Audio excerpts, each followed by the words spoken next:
Il y en a certainement qui doivent se poser la question, ouais mais moi j'ai mon code depuis moins de 5 ans, donc du coup normalement j'ai pas besoin de repasser le code moto. Eh bien si, parce qu'il faut savoir qu'il y a des choses qui vont différencier le code moto et le code voiture. Et justement dans cette vidéo je vais vous expliquer les différents thèmes qui seront abordés dans le code.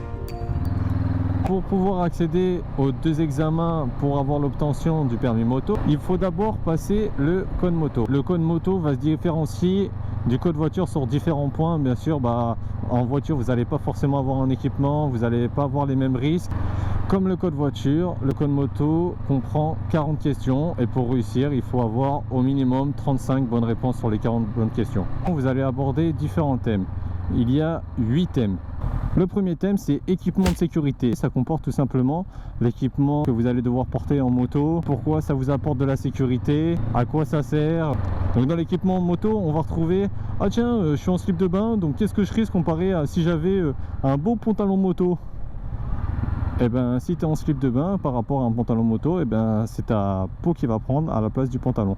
Ils vont comparer aussi un jean par exemple, ça peut durer entre 1 ou 2 secondes si vous tombez.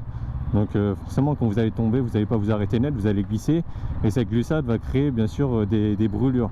Même si vous avez un beau jean Levi's, vous ne prenez pas pour un cow-boy, ça sera la même chose. Vous vous montrez que des pantalons moto comme moi j'ai tout de suite pourront durer minimum 10-15 secondes.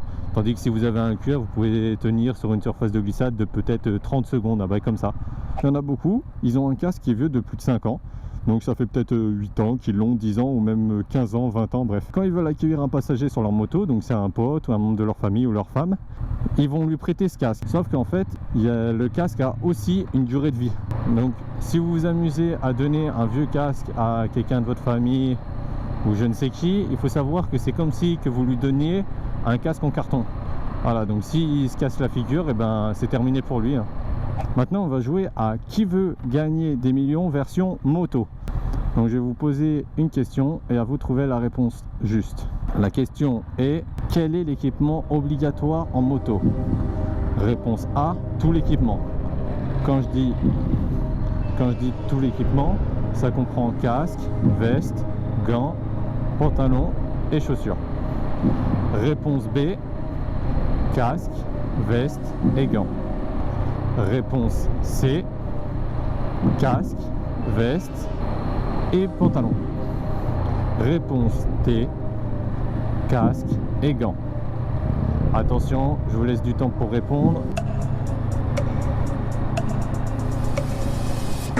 Et la bonne réponse était casque et gants.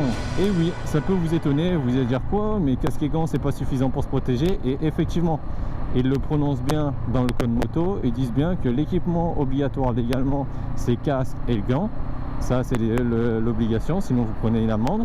Et en plus d'ailleurs sur votre casque vous devez avoir des bandes réfléchissantes. Si vous n'avez pas ces autocollants réfléchissants sur votre casque, les gendarmes peuvent considérer que c'est comme si que vous rouliez sans casque parce que vous n'êtes pas assez vieux, etc. Donc ça peut être une amende comme si vous n'aviez pas de casque. Dans le code aussi, il est bien dit que donc, par obligation, c'est seulement le casque et les gants. Par contre, pour notre sécurité, ça serait plutôt l'intégralité de l'équipement. En gros, casque, gants, veste, pantalon et... Le deuxième thème du code moto, c'est mécanique et sécurité. Donc en gros, il faut vérifier sa moto pour être en sécurité. Par exemple, l'usure des pneus, la pression des pneus, l'usure, donc la chaîne, il faut vérifier la chaîne, la tension de chaîne. Il ne faut pas hésiter à entretenir sa chaîne, graisser sa chaîne, nettoyer et graisser sa chaîne pour éviter de remplacer les petites chaînes trop tôt. Ah, j'ai trop chaud. Ah putain, j'ai trop chaud. Cool ma poule. A few moments later. S'il te plaît frère. Ah putain, merci.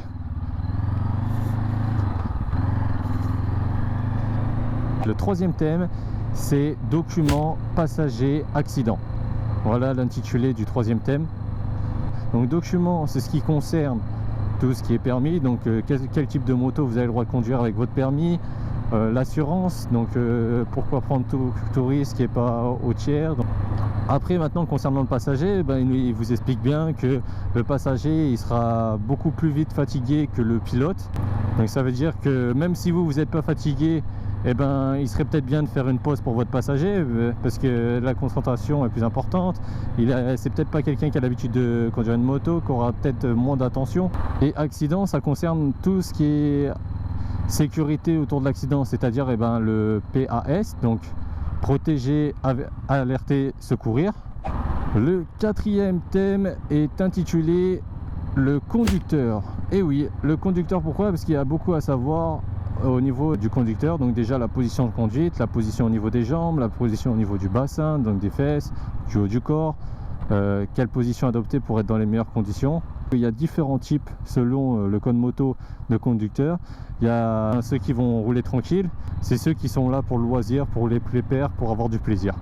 Ça en gros c'est ceux qui auront le moins de danger, avec ceux qui sortent le week-end pour le loisir. C'est les gens qui vont plus s'asseoir sur l'adrénaline, etc. Ils s'en foutent de ça, ils sont plus dans le plaisir de se balader à moto. Et ils disent que ça c'est les conducteurs les moins dangereux, ou ça qui est ceux qui l'utilisent en tant qu'utilitaire, on va dire en quelque sorte. Et le deuxième comportement, c'est le comportement sportif. Ça concerne les personnes qui cherchent à toujours repousser leurs limites en moto, voir quelle vitesse ils peuvent atteindre, jusqu'à quelle vitesse ils peuvent aller dans le virage. Ils veulent pousser leurs limites toujours plus loin. Donc dans les 2 premières années du permis, c'est là que vous avez le plus de risques d'accident. Inexpérience, débutant, et parfois quand tu es débutant tu vas aller plus loin, tu veux faire comme les autres, et c'est là que tu te casses la gueule quoi. 9 accidents sur 10 qui sont mortels, donc je parle bien d'accidents mortels, attention, sont faits avec une route sèche. Comme là vous voyez tout de suite, un beau soleil, route sèche. Et il y a beaucoup d'accidents en race campagne. Ça veut dire qu'il y a plus d'accidents mortels sur route sèche et en race campagne. Ça veut dire quoi? Sur vitesse et sur confiance. Et on sait que ça, la vitesse et la surconfiance, eh ben, c'est quelque chose de mauvais en moto. Comparé à une piste qui est plus sécurisée, eh ben, la route, vous pouvez tomber sur n'importe quoi. C'est-à-dire nid de poule, des feuilles qui puissent vous faire perdre de l'adhérence de votre moto, un animal qui déboule de nulle part sur la route. En moto, pour être en sécurité, il ne faut pas être non plus parano dans ce que je vais dire. Imagine, vous êtes l'ennemi public numéro 1, vous avez 1 million d'euros sur votre tête, et il y a certaines personnes qui sont engagées pour vous écraser.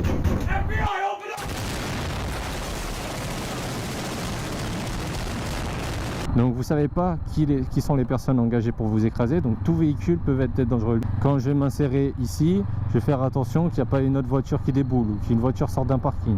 Autre chose, il faut que je fasse attention derrière la camionnette, qu'il n'y ait pas un piéton qui veut traverser d'un coup, qui est au téléphone, il fait pas attention, il veut traverser devant moi. En fait, il faut imaginer que toutes les voitures ou les camions effectivement veulent vous rentrer dedans, etc.